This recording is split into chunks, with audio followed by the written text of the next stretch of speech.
Hi, everyone.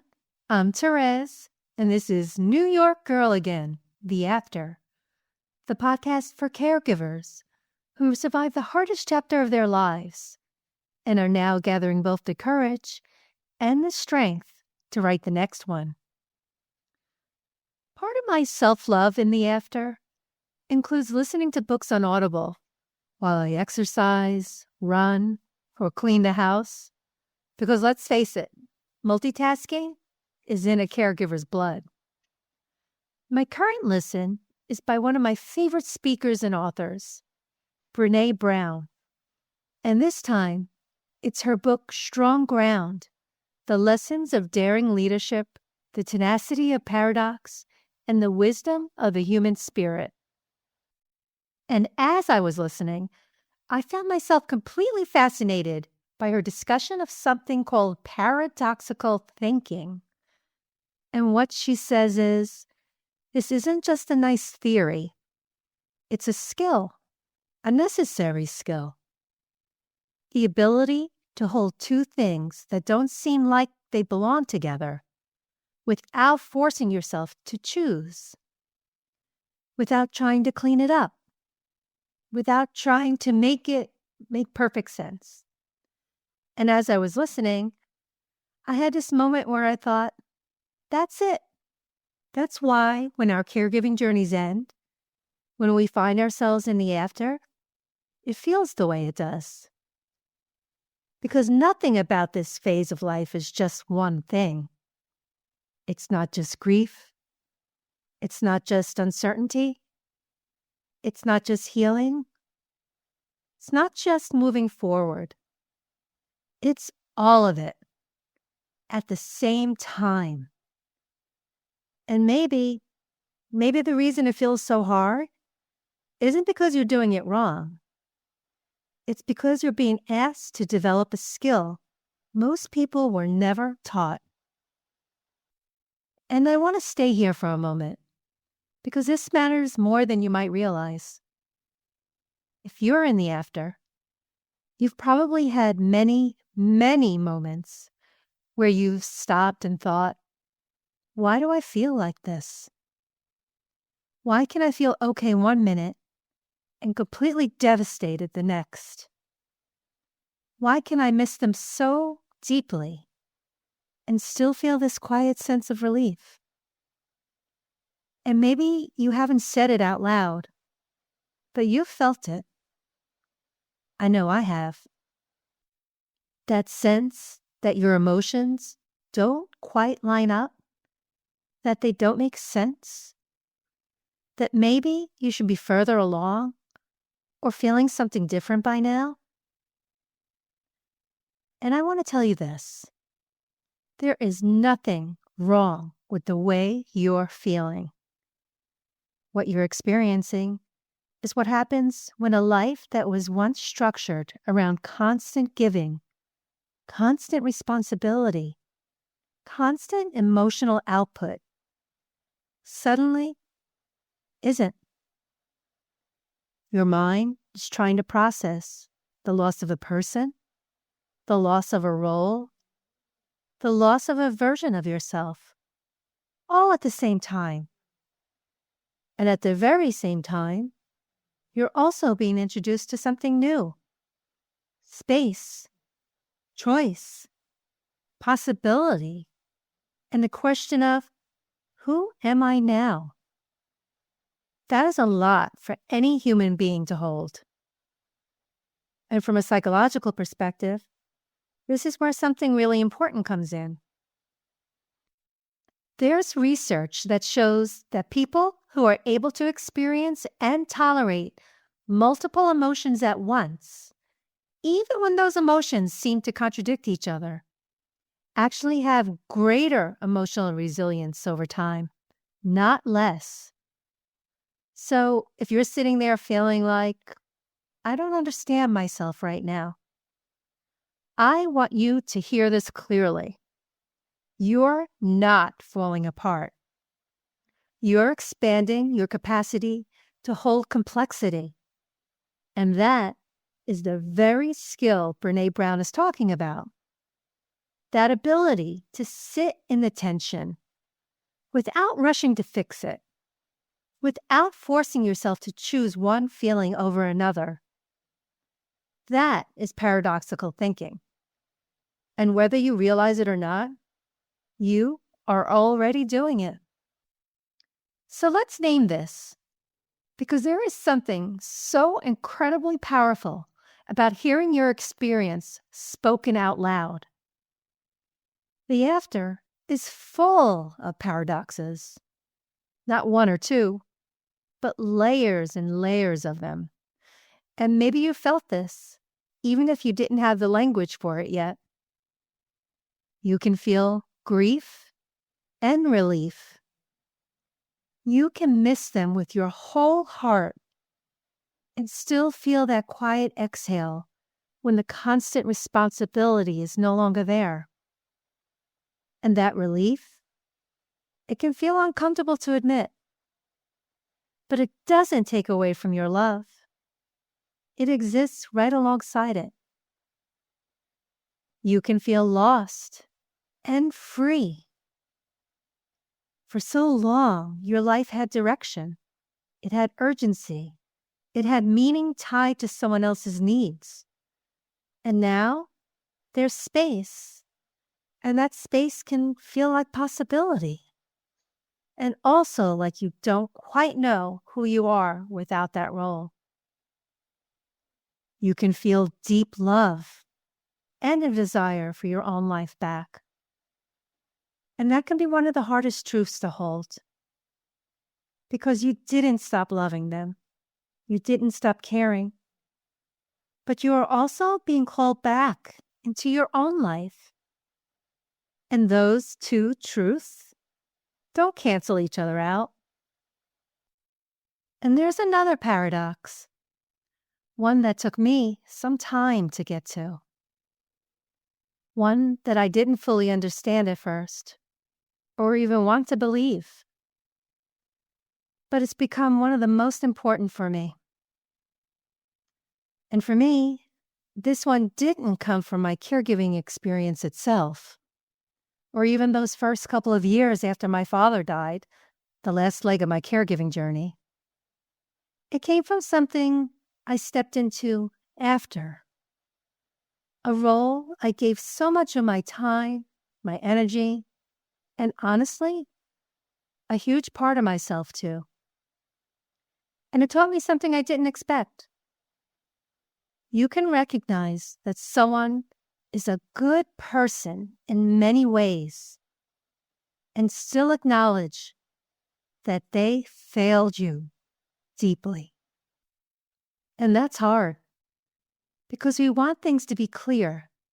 We want them to be cut and dry. We want to say they were good or they were not. But real life isn't that clean. People can be incredibly kind and still hurt you deeply. They can have integrity in some areas and fall short in others. They can mean well and still leave you with real pain. And learning to hold that without minimizing what happened, without rewriting your experience, that is one of the most difficult paradoxes to accept. But it's also one of the most freeing because it allows you to do something very important. You can release the need to define everything as all good or all bad. And instead, you can stand in your truth. And when you start to see all of these paradoxes together, you begin to understand something. This isn't confusion. This isn't you being inconsistent. This isn't you doing the after wrong. This is what it looks like to hold a life that was complex, a love that was real, and an ending that changed everything. All at once. That's not confusion. That's the after. And I want you to know this. What you're experiencing in the after, this complexity, this contradiction, this sense that you're holding more than one truth at the same time, it's not random, and it's not just you. There is actually a growing body of psychological research that shows something really important. People who are able to experience and tolerate multiple emotions at once, even when those emotions seem to contradict each other, tend to be more resilient over time. The ability is sometimes called emotional complexity or emotional granularity. And what it means is this: instead of simplifying your experience into one feeling, you allow yourself to feel the full range of what is actually there. Grief and relief, love and longing, loss and possibility, all of it. And this is exactly what Brené Brown is pointing to in her work. When she talks about paradoxical thinking, she's not just talking about leadership. She's talking about being human. She's talking about the ability to stand in the middle of two truths without forcing yourself to choose one and without trying to rush yourself out of the discomfort. Because the truth is, we're often taught the opposite. We're taught to fix it, resolve it, make it make sense, move on as quickly as possible. But healing doesn't work like that. And the after doesn't work like that. Even in faith, paradox is everywhere. Life through death. Strength through surrender. Light through darkness. There's a line in scripture that I've come back to in 2 Corinthians. When I am weak, then I am strong. And if you really sit with that, it doesn't make logical sense, but it makes human sense. There's another line I often come back to.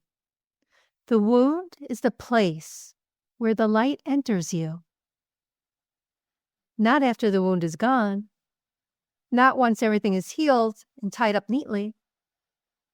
In the wound, at the same time. So if you find yourself sitting in the after thinking, why does this feel so messy? Why can't I just land somewhere? I want you to hear this. You are not behind in your healing. You are experiencing it in the most honest form. Because real healing is not clean. It's layered and complex. And yes, it is full of paradox. So what do we do with this? What do we do when we realize that the after isn't something we can simplify or fix or neatly move through? We learn how to hold it, not solve it or rush it, not force it into something that makes sense before it's ready to. We learn how to hold it. We learn how to sit in the tension of missing them and still moving forward, of feeling lost and still taking the next step, of carrying love and also reclaiming our own lives. And that doesn't mean it's easy. There will still be days where it feels heavy, so heavy. Days where the emotions feel like too much. Days where you wish it were clearer, more simple, more defined. But instead of asking, how do I make this go away? You begin to ask, how do I stay with this without losing myself? Then this is where a powerful shift happens. Because the moment you stop trying to eliminate the paradox, you start building the capacity to live inside it. You start becoming someone who can say, I feel this, and I could still move forward. This hurts, and I am still okay. This is complicated, and I don't need to rush clarity. And over time, that capacity becomes something else. It becomes strength, the kind of strength that says, I can hold my life as it is, even when it doesn't make perfect sense. So if you're in the after right now, and you've been questioning yourself, your emotions, your progress, I want to leave you with this. You are not doing this wrong. You are not behind. You are not too much or not enough. You are learning how to hold a life that has changed and a love that still exists at the same time. You are learning how to hold paradox. And that is not something most people are ever taught. But it is something you are becoming capable of right now. So if today felt a little messy, a little unclear, a little emotionally full, let that be okay. Because that doesn't mean you're lost. It means you're in it. And being in it is exactly where transformation begins. And if this episode gave language to something you've been feeling, something you haven't quite been able to explain, I want you to carry this with you. You are not broken. You are holding two truths at once. And that is the after. I'm Thérèse, and this is New York Girl Again, the after. If this resonated with you, follow along on social media at New York Girl Again and join our growing community at newyorkgirlagain.com, where you can also schedule one-on-one time with me if you feel like you need support in your own after. And remember, you are not alone.